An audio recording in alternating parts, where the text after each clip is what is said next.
আমরা যখনই কোনো গাছের চারা রোপণ করি তখন সবার আগে পরীক্ষা করে দেখি যে যেখানে আমরা চারা রোপণ করতে চলেছি সেখানকার মাটি আদৌ উর্বর কি না, সেই মাটি সেই চারাকে বাড়তে সাহায্য করবে কিনা।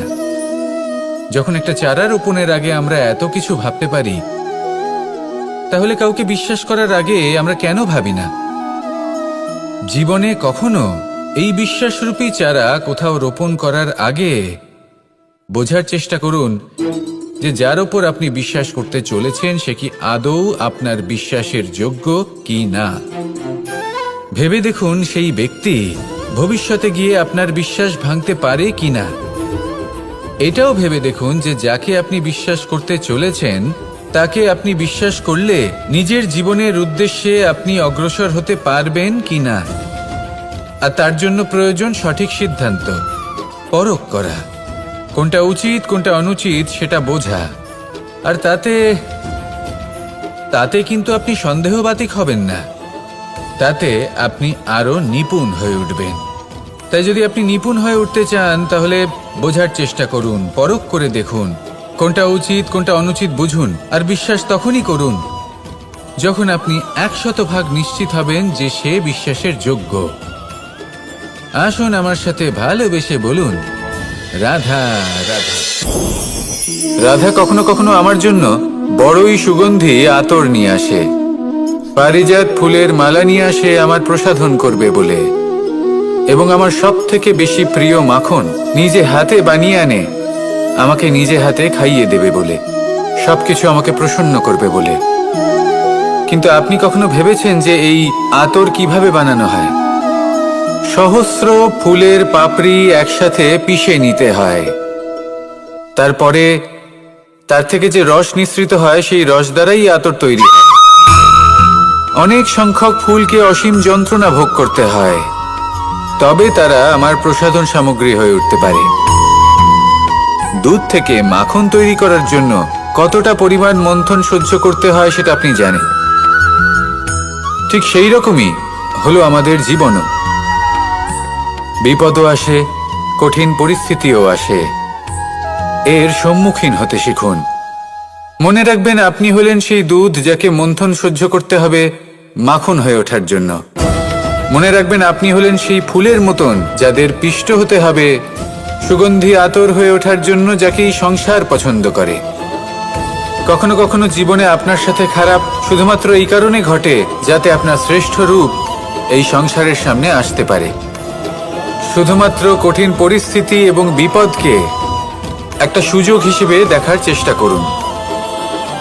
আপনার জন্য এই সংসার বদলে যাবে, সংসারকে দেখার দৃষ্টিভঙ্গি পাল্টে যাবে, আপনার ভাগ্য পাল্টে যাবে, আর এই মন প্রসন্ন হয়ে বলবে, রাধা রাধা। পাশা নামক এই খেলাটি আপনারা নিশ্চয়ই খেলেছেন, না খেলে থাকলে দেখেছেন, আর যদি দেখেও না থাকেন তাহলে নিশ্চিত রূপে শুনেছেন। মহাভারতের এই মহাযুদ্ধ কোথাও না কোথাও এই পাশা নামক খেলার কারণে হয়েছিল। পাশার এই বিচিত্র খেলা, দান, এইসবের কারণে কেউ নিজের মাথায় রাজ মুকুট পরিধান করেছিলেন, আবার সেখানে পরাজিত হওয়ার জন্য কাউকে বনবাস ভোগ করতে হয়েছিল। কিন্তু এই খেলা সমাপ্ত হওয়ার পরে সমস্ত ঘুঁটি আর এই পাশার ছক একই পুটলিতে স্থান পেল। এটাই হলো আমাদের জীবন। এই সংসারে আমরা জয় পরাজয়ের বিষয়ে এতটাই ভাবি, এত চিন্তা করি যে এই জীবনের খেলার আনন্দটাই উপভোগ করতে পারি না। আর অবশেষে কি হয়? কেউ জয়ী হন, কেউ পরাজিত হন, কিন্তু দুজনেই একই স্থানে পৌঁছে যান। প্রত্যেক ব্যক্তি মৃত্যুর পরে একটি নির্দিষ্ট স্থানেই পৌঁছতে বাধ্য, কিন্তু ততক্ষণ এই জীবন, এই খেলা, তার আনন্দ উপভোগ করুন। এই সংসারে সেই ব্যক্তি শ্রেষ্ঠ স্থানে পৌঁছতে পেরেছেন যিনি এই সংসারকে প্রকাশ প্রদান করেছেন, যিনি কখনো জয় পরাজয় এই বিষয়ে ভাবেননি, শুধু এই জীবনের খেলার আনন্দ উপভোগ করেছেন। এটাই আপনিও করুন, আর আমার সাথে ভালোবেসে বলুন, রাধা রাধা। এই জীবনে 3টি গুরুত্বপূর্ণ শব্দ আছে যা বোঝা আমাদের কাছে খুব গুরুত্বপূর্ণ, এবং এই 3টি শব্দের নিজস্ব অর্থ আছে।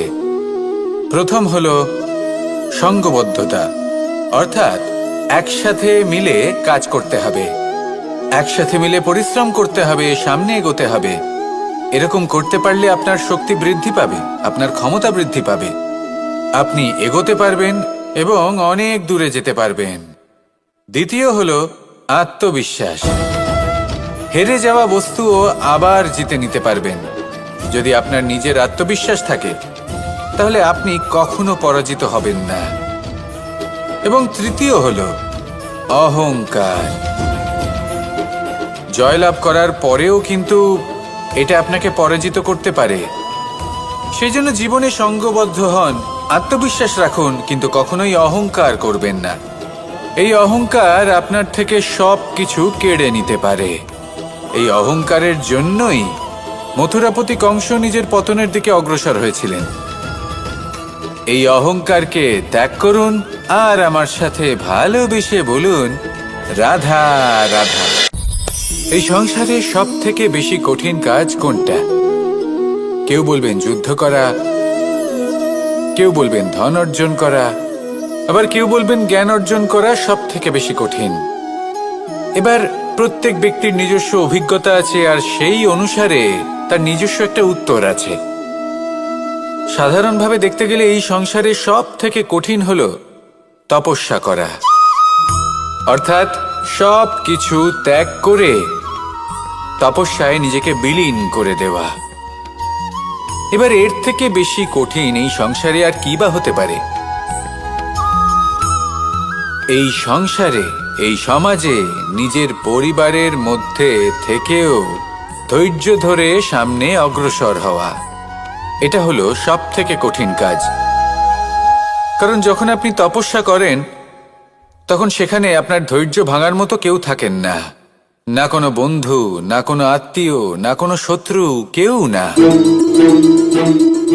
কিন্তু যখন আপনি এই সমাজে, এই পরিবারে থাকেন, কোনো না কোনো ব্যক্তি এসে আপনার ধৈর্যের বাঁধ ভেঙে দেওয়ার ক্ষমতা রাখেন। তারা আপনার ধৈর্যের বাঁধ ভেঙে দেয়, আর কখনো কখনো তারা অনিচ্ছাকৃতভাবেই সেটা করে থাকেন।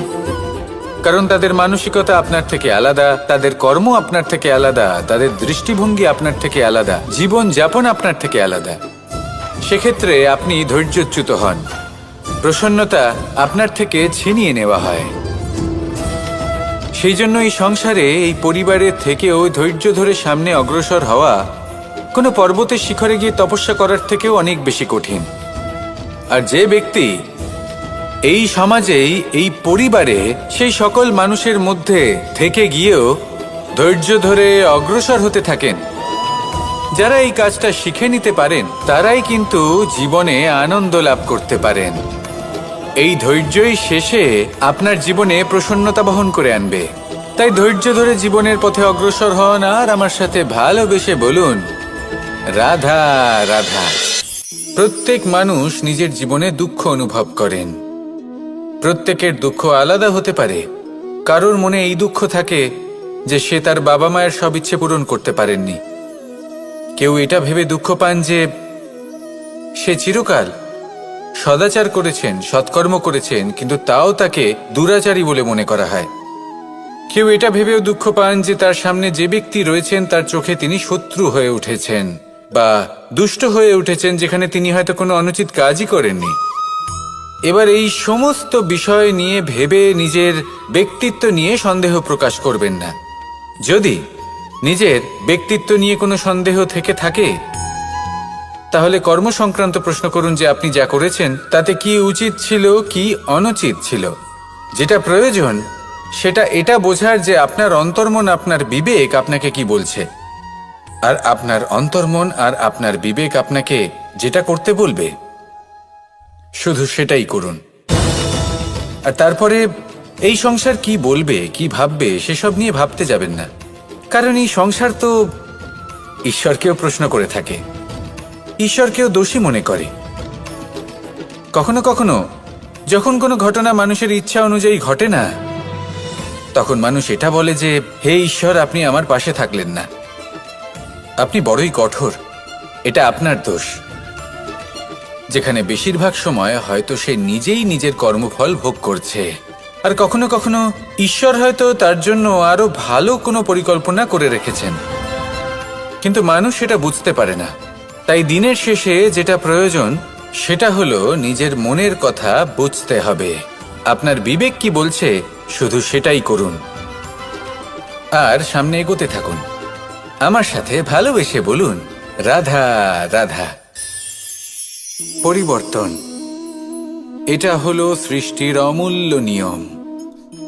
এই সংসারে সবকিছু সময়ান্তরে পরিবর্তিত হয়, এই সময়ও পরিবর্তিত হয়। পরিবর্তন চিরকাল হয়ে এসেছে আর চিরকাল হতে থাকবে, কিন্তু এবার আমরা সেই পরিবর্তন কিভাবে লাভ করব যেটা আমাদের প্রয়োজন, যেটা আমরা চাই। আমরা জীবনে বিকাশ চাই। এই বিকাশ কিভাবে লাভ করতে পারি? এই প্রকৃতি কিন্তু আমাদের অত্যন্ত উত্তম উদাহরণ দিয়ে বুঝিয়েছে। একটি বিন্দুর উদাহরণ দিয়েছে যা ভবিষ্যতে একটা বিশাল নদীর আকার ধারণ করে। এটা কিভাবে হয়? মেঘ থেকে একটি বিন্দু ঝরে পড়ে সেই পর্বতের ওপর যেখানে হিম আছে। সেই হিমের সংস্পর্শে আসা মাত্র সেই বিন্দুর সাথে আরো বেশ কিছু বিন্দু যুক্ত হয়। তারপর তারা অগ্রসর হয়, আরো কিছু বিন্দু যুক্ত হয়, আস্তে আস্তে একটা ক্ষীণ ধারার রূপ ধারণ করে এবং সেটাই ভবিষ্যতে আরো এগোতে থাকে। অনেকটা যাওয়ার পর যখন অনেক সংখ্যক বিন্দু একসাথে যুক্ত হয় তখন সেটা বিশাল নদীর আকার ধারণ করে। এবার আমরা মানুষ বলে আমাদের সাথে এই নিয়মের অন্যথা হয় তা নয়। আমরাও এই প্রকৃতির অংশ, আমাদের ক্ষেত্রেও একই নিয়ম প্রযোজ্য। যখন পরিশ্রম করে অনেক সংখ্যক বিন্দু আমরা একত্রিত করব তখনই পরিবর্তনের নদী প্রবাহিত হবে। প্রয়োজন হলো নিরন্তর পরিশ্রম করা এবং ধৈর্য ধরা। এটা করতে থাকুন, জীবনে সবকিছু লাভ করতে পারবেন, কারণ প্রকৃতি আমাদের এটাই শিখিয়েছে। আর আমরা এই ব্রহ্মরই একটি অংশ, যার দ্বারা এই ব্রহ্মাণ্ড নির্মিত। আসুন আমার সাথে ভালোবেসে বলুন, রাধা রাধা। কখনো এই প্রকৃতির দিকে তাকিয়ে থাকবেন। এই প্রকৃতি অনেক ধরনের শিক্ষা দেয়। কোনো একটা গাছকে দেখুন কিভাবে সে মাটি থেকে জল শুষে নেয়। সে ঝড় হোক বা হোক কড়া রোদ সব সহ্য করে এবং অবশেষে সে ফল ধারণ করে। আর সেই ফল উৎপন্ন করার পরে সে ফল কিন্তু সে নিজে গ্রহণ করে না, এই সংসারকে প্রদান করে, যাতে পশু পাখি মানুষ তারা এই ফল গ্রহণ করে শক্তিশালী হয়ে উঠতে পারে, সুস্থ থাকতে পারে। সেভাবেই নদী, সরোবর এরা নিজেরাও কিন্তু নিজেদের জল গ্রহণ করে না, মাটিকে প্রদান করে, পশু পাখিকে প্রদান করে। সূর্য নিজেও নিজের জন্য প্রজ্বলিত হয় না, সে প্রকাশ ছড়িয়ে দিতে চায় আমাদের সবার কাছে, সে আলো পৌঁছে দিতে চায়। এই প্রত্যেকের কর্মে পরমার্থ নিহিত আছে, আর সেই জন্যই এদের সকলকে পুজো করা হয়। তাই মনে রাখবেন, আপনার কাছে জীবন যাপনের অতিরিক্ত যা কিছুই আছে তা পরমার্থের জন্য। তাহলে তার সদ্ব্যবহার করুন আর আমার সাথে ভালোবেসে বলুন, রাধা রাধা। আমরা প্রত্যেকেই অবশ্যই এমন সময় দেখেছি যখন অনেকগুলো সমস্যা একসাথে আমাদের জীবনে এসে পড়ে। সমস্যা আমাদের প্রত্যেকের জীবনেই থাকে। আমরা তার সমাধান খুঁজতে চেষ্টা করি, কখনো সমাধান খুঁজে পাই, আবার কখনো যতই চেষ্টা করি না কেন কোনো সমাধান খুঁজেই পাই না। আর যখন এটা হয় তখন মানুষ অত্যন্ত বিচলিত হয়ে পড়েন। নিজের আত্মীয় স্বজন, নিজের বন্ধু বা সংসার এদের ওপরে এই দোষ চাপিয়ে দেন যে এদের জন্যই এই সমস্যা এসেছে। এবার যদি আমি আপনাকে কোনো পরামর্শ দিই তাহলে এটাই বলবো যে দৃষ্টিভঙ্গি পাল্টে দেখুন। এই দৃষ্টিভঙ্গি দিয়ে দেখুন যে এই সংসারে যে সমস্যায় আসুক না কেন তার জন্য কেউ দোষী নয়, না আপনি না অন্য কেউ। এই পুরো খেলাটাই আপনার মানসিকতা, আপনার দৃষ্টিভঙ্গির, আপনার মনের। কিভাবে বোঝাচ্ছি? যখন আমাদের মন শক্ত থাকে তখন কঠিন থেকে কঠিনতর পরিস্থিতিও আমাদের জীবনে খুব বেশি হলে প্রতিস্পর্ধা হয়ে থেকে যায়। সেখানে যদি আমাদের মন দুর্বল থাকে, তখন অল্প কঠিন পরিস্থিতিও আমাদের কাছে খুব বড় সমস্যা হয়ে যায়, তাই না? একটা শক্ত মন কঠিন পরিস্থিতিকে প্রতিস্পর্ধা হিসেবে দেখে আর তার মধ্যে ওটা সুযোগ খুঁজে নেয়। আমাদের শুধু এটাই করতে হবে। এই সংসারে অন্য কাউকে দোষী মনে করলে আপনার সমস্যা দূর হয়ে যাবে না। সেই জন্য এই সংসারকে দোষ দেওয়ার বদলে এই সমস্যার মূলে চলে যান, সেটাকে বুঝুন, নিজের এই মনকে শক্ত করে তুলুন। যদি আপনার মন শক্তিশালী হয়, তাহলে এই সংসারে অনেক বড় বড় কঠিন থেকে কঠিনতর পরিস্থিতিও যদি আসে, আপনার জীবনে যতই বড় বড় সমস্যা আসুক না কেন, আপনার লক্ষ্য লাভে বাধা দিতে পারবে না। আসুন আমার সাথে ভালোবেসে বলুন, রাধা রাধা। আমরা সবাই পাথর দেখেছি, পর্বতও দেখেছি, শুকনো পাতাও দেখেছি, শ্যামল বনানীও দেখেছি। কখনো ভেবেছেন পাথরের অস্তিত্ব কিন্তু ততক্ষণ পর্যন্ত যতক্ষণ সে পর্বতের গায়ে আটকে থাকে। যখন সেই পর্বত থেকে সেই পাথর ভিন্ন হয়ে যায় ও নিজের অস্তিত্ব হারিয়ে ফেলে। আস্তে আস্তে কখনো পাথর কেটে বা কখনো পিষ্ট হয়ে সেই পাথর আস্তে আস্তে মাটিতে পরিণত হয় এবং পূর্ণরূপে নিজের অস্তিত্ব হারিয়ে ফেলে। এটাই পাতার সাথেও হয়। এই পাতা যতক্ষণ গাছের ডালের সাথে যুক্ত ততক্ষণ তার অস্তিত্ব থাকে। যখনই ডাল থেকে বিচ্ছিন্ন হয়, সেও নিজের অস্তিত্ব হারিয়ে ফেলে। আর এটাই আমাদের সাথেও হয়। যতক্ষণ আমরা নিজেদের আপনজনের সাথে যুক্ত থাকি, আমাদের অস্তিত্ব বজায় থাকে। যখন আপনজনদের সাথে সম্পর্ক ছিন্ন করি, তখন আমরাও আমাদের অস্তিত্ব হারিয়ে ফেলি। এবার এই সংসারের প্রত্যেক ব্যক্তি স্বতন্ত্র থাকতে চান, আর অনেক ব্যক্তি স্বতন্ত্র থাকবেন বলে আপনজনদের দূরে করে দেন আর তাদের সাথে এই সম্পর্ক ছিন্ন করেন। এটা কি সত্যি প্রয়োজন? আপনজনদের সাথে সম্পর্ক ছিন্ন করে নিজের অস্তিত্ব হারিয়ে ফেলা প্রয়োজনীয়, নাকি আপনজনদের সাথে সম্পর্ক বজায় রেখে নিজেদের স্বতন্ত্র করে রাখা সেটা আবশ্যক? নির্বাচন আপনারই। আসুন আমার সাথে ভালোবেসে বলুন, রাধা রাধা। আপনি কি কখনো নৌকা যাত্রা করেছেন? করে না থাকলেও নিশ্চয়ই দেখেছেন যে এই জল যা নিজের অন্তরে সব কিছু সমাহিত করে নিতে পারে, এই নৌকা সেই জলের ওপরেই ভেসে থাকে। নদীর স্রোত কাটিয়ে সে সামনে অগ্রসর হয়। কিন্তু যদি এই নৌকায় কোনো ছিদ্র হয়, তাহলে কিন্তু সেই নৌকা ডুবে যাবে। আর এতে কোনো তফাৎ হবে না যে সেই ছিদ্র ছোট নাকি বড়, নৌকা ডুবে যাবে। এই ছিদ্র হলো আমাদের জীবনে আমাদের অপগুণ, আমাদের দোষ, আমাদের বিকার। কখনো এটা ভাববেন না যে এই দোষ খুবই ছোট, এতে কিছুই যাবে আসবে না। না, সেই ছোট দোষ, সেই ছোট বিকার যদি সেটাকে শুধরে না নেন, তাহলে সেটা আপনাকে আপনার পতনের দিকে নিয়ে যাবে। শেষ পর্যন্ত এটা আপনার উপর নির্ভরশীল যে আপনি কি চান। আপনার জীবনের এই নৌকা এভাবেই ডুবে যেতে দেখবেন, নাকি নিজেকে শুধরে নিয়ে সেই নৌকার সেই ছিদ্রটাকে ভরিয়ে তুলতে চাইবেন? নির্বাচন আপনার। আসুন আমার সাথে ভালোবেসে বলুন, রাধা রাধা। জল, জলই পৃথিবীতে বেঁচে থাকার জন্য আবশ্যক তো বটেই, কিন্তু এই জল আমাদের একটা অত্যন্ত গুরুত্বপূর্ণ শিক্ষা প্রদান করে। কখনো এই জলকে দেখেছেন? যে পরিস্থিতিতেই এই জল প্রবাহিত হোক না কেন, এর উপর যা কিছুই প্রভাব থাকুক না কেন, এর পথে যতই বাধা আসুক না কেন, তার মধ্যে থেকে ও নিজের পথ ঠিক বের করে নেয়, কিন্তু নিজের প্রবাহ থামতে দেয় না, ক্রমাগত অগ্রসর হতে থাকে। সেরকমই একটা শিক্ষা যেটা আমরা জল থেকে পেয়ে থাকি, তা হলো এটা: আমরা যখন জলের দিকে তাকাই, তখন আমরা নিজের প্রতিবিম্ব দেখি, স্পষ্টভাবে দেখতে পাই। কিন্তু তখনই দেখতে পাই যখন এই জল শান্ত থাকে, স্থির থাকে। যদি এই জল অশান্ত হয়ে থাকে, স্থির না হয়, তাহলে আমরা এতে নিজের প্রতিবিম্ব দেখতে পাই না। এটাই আমাদের মনের সাথেও হয়ে থাকে। যখনই জীবনে কোনো সংকট আসে, যদি আমরা শান্ত মনে, স্থির মনে সিদ্ধান্ত নিই, তাহলে সেটা এমন একটা শীতল সিদ্ধান্ত হবে যেটা আমাদের ভবিষ্যৎকে একটা শ্রেষ্ঠ স্থানে নিয়ে যাবে।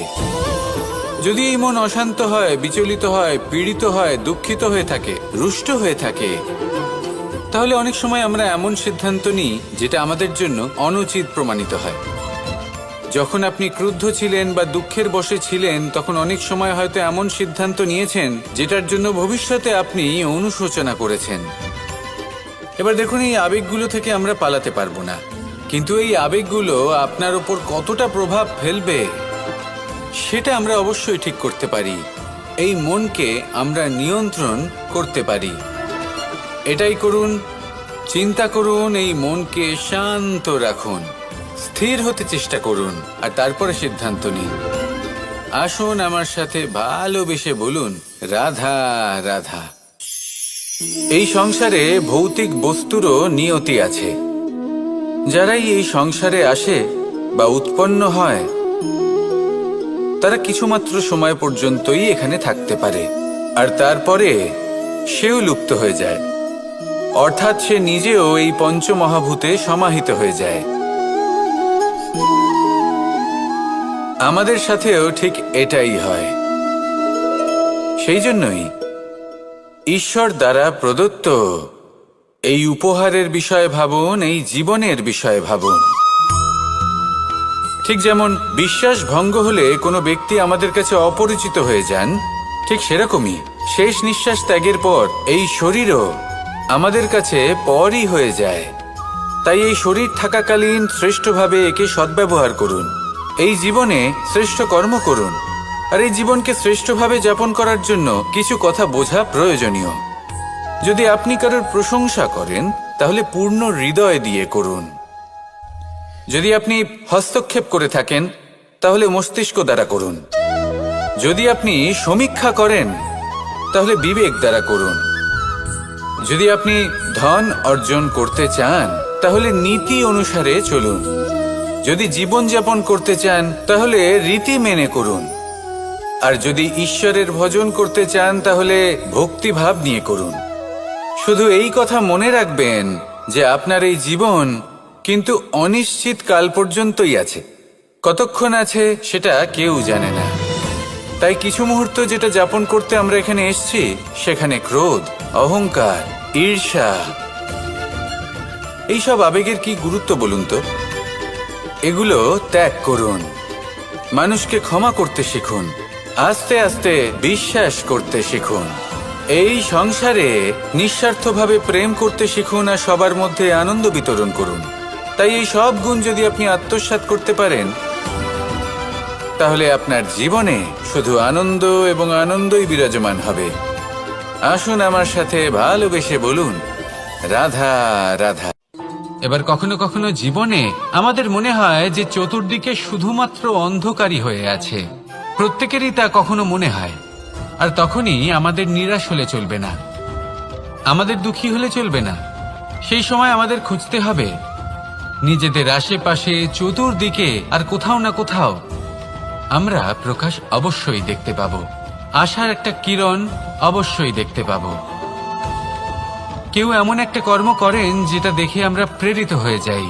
আর এমন কোনো কর্ম যদি আপনারা করেন, তাহলে সেই কর্ম আপনার মনকে প্রসন্ন ভাব, আনন্দ এবং ভালোবাসা দ্বারা ভরিয়ে তুলবে। আপনার অন্তরের সেই অন্ধকারের অন্ত করবে, দুঃখেরও অন্ত করবে। আর এই মন প্রসন্ন ভাব নিয়ে বলবে, রাধা রাধা। যদি কোনো সিংহ বানরের মতো গাছে চড়তে চেষ্টা করে, তাহলে কি হবে? একটা মাছ যদি মাটিতে হাঁটতে চেষ্টা করে, তাহলে কি হবে? তারা বিফলই হবে। কিন্তু এরকম কেন হয়? তার কারণ হলো প্রকৃতির রচনা কিছুটা এরকম। এখানে প্রত্যেকটি ব্যক্তিকে, প্রত্যেকটি প্রাণীকে আলাদা আলাদা গুণের অধিকারী করা হয়েছে এবং সকলকে একটা সীমাও প্রদান করা হয়েছে।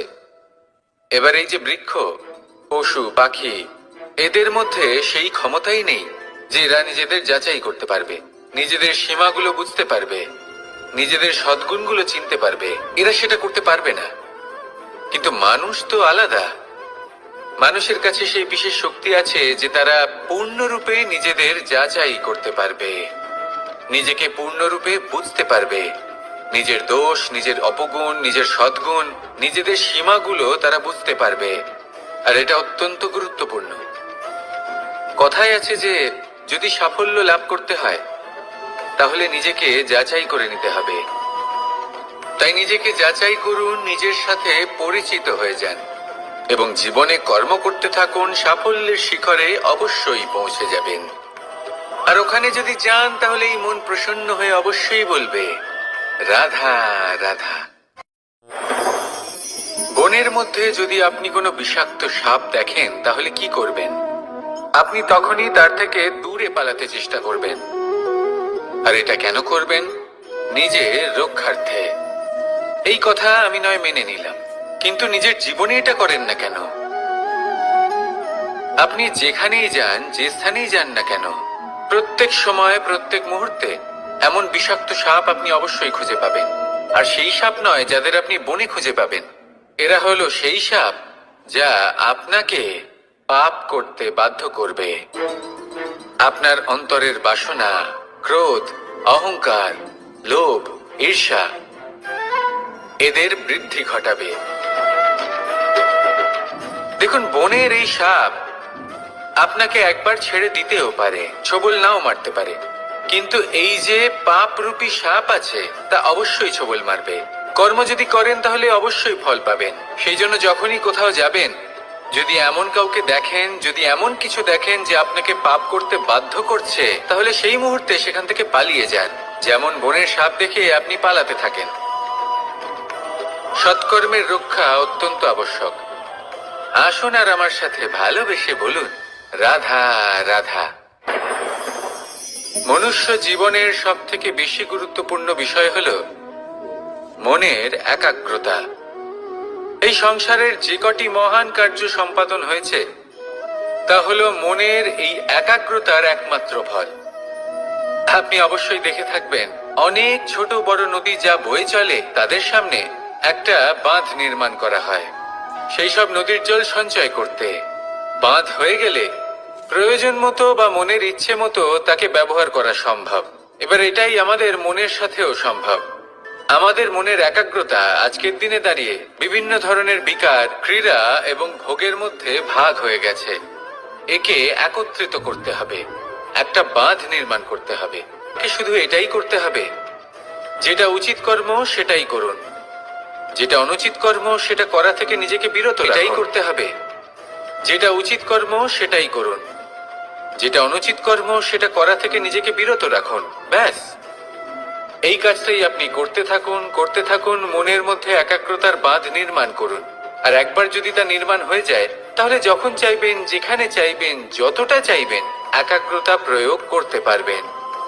আর একবার যদি আপনি এটা শিখে যান তাহলে এই সংসারকে বদলে ফেলার মতো কাজ আপনি করতে পারবেন, সমাজকে শোধরাবার মতো কাজ করতে পারবেন। তাহলে এই মনকে একাগ্র করুন আর আমার সাথে ভালোবেসে বলুন, রাধা রাধা। আমরা সবাই ফল খাই, কিন্তু আমাদের সেই ফলই প্রিয় হয় যে পরিপক্ক হয়ে ওঠে, যেটা নম্র হয়, আর যে ফল অনেক বেশি মিষ্টি আর সুস্বাদু হয়ে থাকে, যাদের রঙে বাহার দেখা যায়। সেইভাবে জীবনে আমরা নানান মানুষের সাথে পরিচিত হই, কিন্তু সেই মানুষই আমাদের মন ছুঁয়ে যায় যারা বিনম্র স্বভাবের, যাদের বাণী খুব মধুর, যাদের অন্তরে আত্মবিশ্বাসের একটা তেজ, একটা রং দেখা যায়। এবার এমন ব্যক্তি আমরা কি করে হব? ঠিক সেইভাবেই যেমন একটা ফল রোদ, বর্ষা, শীত, বায়ু এই সকল সংকটময় পরিস্থিতির সম্মুখীন হয়ে পরিপক্ক হয়ে ওঠে, সেইভাবেই মানুষ সংকটময় পরিস্থিতির সম্মুখীন হয়ে পরিপক্ক হয়ে ওঠেন। যদি এই সংকটের সম্মুখীন হন তাহলে অভিজ্ঞ হবেন, আর এই অভিজ্ঞতাই শিক্ষা দিয়ে যাবে। এই অভিজ্ঞতা আমাদের শিখিয়ে দেয় যে আমাদের বিনম্র থাকতে হবে। অহংকার করে কোনো লাভ নেই। মধুর বাণীর যে কি মূল্য তা আমরা শিখতে পারি। এই অভিজ্ঞতাই আমাদের বুঝিয়ে দেয় যে উচিত অনুচিত কোনটা, আমাদের দৃষ্টিভঙ্গি তৈরি করে, আর এই দৃষ্টিভঙ্গি দ্বারা আত্মবিশ্বাস জাগ্রত হয়। সেই জন্য জীবনে কখনো বিপদ থেকে দূরে পালাবেন না, সেগুলোর সম্মুখীন হন, অভিজ্ঞতা লাভ করুন, তার থেকে শিক্ষা লাভ করুন, এইভাবেই পরিপক্ক হবেন। আসুন আমার সাথে ভালোবেসে বলুন, রাধা রাধা। ধন সঞ্চয় করা সম্ভব, আর সেই জন্য ধন সব থেকে বেশি মূল্যবান সম্পত্তি নয়। এবার আপনি বলবেন, এ আমি কি বলছি? এই ধন খুব মূল্যবান, আমরা সকলে অর্জন করতে ব্যস্ত। সেটা এই কারণে, কারণ আপনারা জানেন না এই সংসারের সব থেকে বেশি মূল্যবান সম্পত্তি কি। এ হলো সেই সম্পত্তি যা কখনো সঞ্চয় করা সম্ভব নয়। আপনার কাছে যতই ধন থাকুক তা দিয়ে আপনি স্বাস্থ্য লাভ করতে পারেন, বাড়ি কিনতে পারেন, আদি ইত্যাদি, কিন্তু আপনি যতই ধনী হন না কেন, ফেলে আসা দিনের একটা মুহূর্ত আপনি লাভ করতে পারবেন না। এই একটা মুহূর্ত, এই সময়, এটাই হলো সংসারের সব থেকে মূল্যবান সম্পত্তি। একবার চলে গেলে তা কখনোই ফিরে আসে না। আর এই মুহূর্ত যতই চলে যাক না কেন, আমরা স্মৃতির মাধ্যমে সেগুলি যাপন করতে পারি, তার আনন্দ উপভোগ করতে পারি। আর যার সাথে আমরা সময় অতিবাহিত করেছি তার স্মৃতিতে আমরা চিরকাল জীবিত থাকতে পারি। সেই জন্য সময় সব থেকে মূল্যবান সম্পত্তি, তাকে এইভাবে নষ্ট করবেন না। প্রত্যেকটা মুহূর্ত উপভোগ করুন, আনন্দ করুন, আর ভালোবেসে বলুন, রাধা রাধা। কনক, কি সুন্দর একটা শব্দ। এর অনেকগুলো রূপ রয়েছে, অনেকগুলো অর্থও রয়েছে। প্রথম অর্থ হলো স্বর্ণ, অর্থাৎ সম্পত্তি। দ্বিতীয় অর্থ ধুতুরা, অর্থাৎ গাছের ছোট একটা বীজ, যা কিনা অত্যন্ত শক্তিশালী হয়। যদি বেশি মাত্রায় এর প্রয়োগ করা হয় তাহলে এটা বিষময় হয়ে উঠতে পারে। এই হলো সেই ধুতুরা যার প্রয়োগ মহাদেবের পুজোতে করা হয়। এবার প্রশ্ন হলো এটাই যে এই স্বর্ণ এবং এই ধুতুরার মধ্যে মিল কি রয়েছে। মিল হলো এটাই যে এই দুটোই মানুষকে মত্ত করে তোলে। ধুতুরা মানুষকে তখন মত্ত করে যখন তাকে সেবন করা হয়, কিন্তু স্বর্ণ, ধন, সম্পত্তি, মানুষ এটা যতটাই অর্জন করে নেয় সেটাই যথেষ্ট। এই স্বর্ণ মানুষের ভাবনা চিন্তা করার ক্ষমতাকে বশ করে ফেলে। মানুষ সম্পত্তির লোভে মত্ত হয়ে ওঠে, কারণ যে যত চমৎকারী, যতটা অমূল্য হয়, তাকে সামলানো কিন্তু ততটাই কঠিন, তাই না? তাই মনে রাখবেন, ধন, স্বর্ণ, সম্পত্তি এগুলো ধুতুরার থেকেও অনেক বেশি বিষাক্ত হতে পারে। তাই এর ওপর আত্মসংযমের একটা কবচ পরিয়ে রাখবেন এবং বিবেকের শক্তির সাথে এগুলো প্রয়োগ করুন, তবেই কল্যাণ হবে। আসুন আমার সাথে ভালোবেসে বলুন, রাধা রাধা।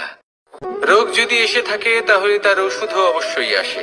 সমস্যা যদি আসে তাহলে সেই সমস্যার সমাধানও নিজে থেকেই আমাদের কাছে চলেই আসে। এই সংসার, এই জীবনের শুধুমাত্র একটাই নিয়ম আছে, আর তা হলো এটাই, এই সংসার হলো একটা চক্রের মতো। এতে শাশ্বত বলে কিছু নেই, নিত্য বলে কিছু নেই, আর যা কিছুই রয়েছে সব বদলাতে চলেছে। যদি আপনার জীবনে দুঃখ থাকে, সমস্যা থাকে, যদি আপনি বিপদ দ্বারা আচ্ছন্ন, তাহলে মনে রাখবেন সবকিছু বদলে যেতে চলেছে। দুঃখের সময় কাঁদবেন না, মনকে আরো দুঃখী করে তুলবেন না, কারণ এখানে যা কিছুই এসেছে তা যাওয়ার জন্যই এসেছে। তাহলে এত চিন্তা কিসের? আনন্দ সহকারে জীবন যাপন করুন, আর আমার সাথে ভালোবেসে বলুন, রাধা রাধা। মানুষের জীবনে তিনটি গুণ অত্যন্ত প্রয়োজনীয়: শ্রদ্ধা, বিনম্রতা, যোগ্যতা। যদি জ্ঞান লাভ করতে চান তাহলে শ্রদ্ধার প্রয়োজন, যদি মান লাভ করতে চান তাহলে স্বভাবে বিনম্র হওয়া প্রয়োজন, আর যদি মনোবাঞ্ছিত স্থান লাভ করতে চান তাহলে যোগ্যতার প্রয়োজন। বিষয়টা সহজ। শ্রদ্ধা আপনাকে জ্ঞান দেবে, নম্রতা আপনাকে মান, আর যোগ্যতা উচিত স্থান দেবে। কিন্তু যদি আপনি এই তিনটি গুণ সম্মিলিত করেন তাহলে এমন কিছু লাভ করবেন যা এই সব কিছুর থেকে অনেক ঊর্ধ্বে। সম্মান। আর এ হলো সেই সম্মান যা প্রত্যেক মানুষের নিজের জীবনে লাভ করতে চেষ্টা করা উচিত, কারণ এই হলো সেই সম্মান যার কারণে আপনি চলে যাওয়ার পরেও এই সংসার আপনাকে ভালোবাসবে আর মনে রাখবে। আসুন আমার সাথে ভালোবেসে বলুন, রাধা রাধা। জীবনে গতি অত্যন্ত গুরুত্বপূর্ণ, মতিও হলো গুরুত্বপূর্ণ, এবং তার থেকেও বেশি গুরুত্বপূর্ণ হলো সঙ্গতি। একটা জলের ফোঁটা, তার মধ্যে গতি থাকে, প্রকৃতির মধ্যে তা লাভ করার ইচ্ছে নিহিত থাকে, কিন্তু এই যে সঙ্গতি তা নির্ধারিত করে যে এই জলের ফোঁটা ঝিনুকের মুখে পড়ে মুক্ততে পরিণত হবে নাকি বিষাক্ত সাপের মুখে পড়ে বিষে পরিণত হবে। এবার দেখুন, এই জঞ্জাল স্বর্ণকারের দোকানের সামনেও থাকে এবং জঞ্জাল একজন ব্যবসাদারের দোকানেও থাকে, কিন্তু জঞ্জাল যা স্বর্ণকারের দোকানে থাকে তা ব্যবসাদারের দোকানের জঞ্জালের থেকে অনেক বেশি মূল্যবান, কারণ তার মধ্যে সোনার কণার সঙ্গতি থাকে। সেই জন্য জীবনে সঙ্গতির উপর বিশেষ গুরুত্ব দেবেন। যেমন সঙ্গতি তেমনই আপনি হবেন। আসুন আমার সাথে ভালোবেসে বলুন, রাধা রাধা। প্রত্যেক প্রাণী ভালোভাবে জীবন যাপন করতে চান, এটা তাদের স্বভাবে আছে এবং ভাবাটা অনুচিত নয়। কিন্তু একটা ভালো জীবনের গুরুত্বপূর্ণ অংশ কোনটা?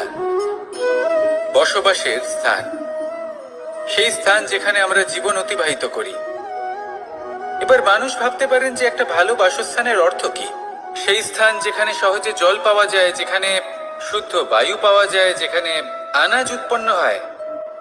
এটা জীবনযাপনের জন্য পর্যাপ্ত বটে, কিন্তু ভালো জীবন যাপনের জন্য আরো একটা কথা আপনাকে বুঝতে হবে। সাধু, জ্ঞানী, পণ্ডিত ব্যক্তি, এই সকল মহাপুরুষ, এনাদের যে বাসস্থান তা অত্যন্ত বিশেষ হয়। এখানে এক ধরনের বিশেষ ইতিবাচক শক্তি থাকে, এমন একটা স্থান যেখানে দেবতারাও বিচরণ করেন। জীবন আমরা সবাই যাপন করি, কিন্তু জীবনের উদ্দেশ্য শুধুমাত্র জীবন যাপন করা নয়। জীবনের উদ্দেশ্য হলো মুক্তি লাভ করা। আর এই সকল সাধু, জ্ঞানী, পণ্ডিত ব্যক্তি, এই সকল মহাপুরুষ আপনাকে মুক্তির পথে নিয়ে যেতে পারেন, কারণ এরা হলেন সেই মহাপুরুষ যারা নিজেদের অন্তরের বিকার, অহংকার, ক্রোধ, বিদ্বেষ এই সকল দোষগুলিকে ত্যাগ করেছেন, এদের উপর বিজয় লাভ করেছেন। এমনই একজন ব্যক্তি আপনাকে মুক্তির পথে নিয়ে যেতে পারে। প্রয়োজন হলো শুধুই এনাদের চিনতে পারা, এদের কথা বুঝতে পারা এবং এদের দেখানো পথে চলা। যদি আপনি এটা করতে পারেন তাহলে এই মন প্রফুল্ল হয়ে বলবে, রাধা রাধা।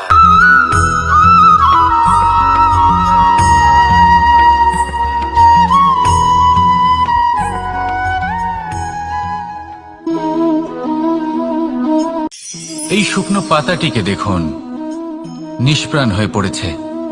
একটা গাছের ডালে ছিল, সেই গাছ ওর লালন পালন করত। যখন যখন বাতাস বইত, এই পাতায় কম্পন দেখা দিত, মনকে প্রফুল্ল করে তুলত। কোনো একদিন এই পাতা গাছের ডাল থেকে ঝরে পড়ে গেল। নিঃসন্দেহে ও নিজের স্বাধীনতা পেল, কিন্তু আস্তে আস্তে শুকিয়ে গেল, নিষ্প্রাণ হয়ে গেল। দেখুন, আমি এই কথা বলছি না যে স্বাধীনতা অনুচিত, কখনোই না, কিন্তু যে কোনো পরিস্থিতিতে স্বাধীন হতে চাওয়া এটা নিশ্চিতরূপে অনুচিত। আমরা যদি আমাদের জীবনে পরিবারের গুরুত্ব ভেবে দেখি, তাহলে এই পরিবারে যতই মতভেদ থাকুক না কেন, যতই মনোমালিন্য থাকুক না কেন, যতই বিবাদ থাকুক না কেন, এই সব মিটিয়ে নেওয়া অত্যন্ত প্রয়োজনীয়। সেই সবকিছু সমাপ্ত করা অত্যন্ত প্রয়োজনীয়। কখনো এই পরিবারকে ভাঙতে দেবেন না, কখনো এই পরিবার থেকে দূরে চলে যাবেন না। এই পরিবার হলো আমাদের জীবনের একটা অমূল্য সম্পদ, অমূল্য এক আশ্রয়, যা এই সংসারে হয়তো কোথাও আপনি পাবেন না। তাই একে আগলে রাখুন। পরিবার সেই গাছ আসুন আমার সাথে ভালোবেসে বলুন কার সেই গাছ। আসুন আমার সাথে ভালোবেসে বলুন রাধা রাধা।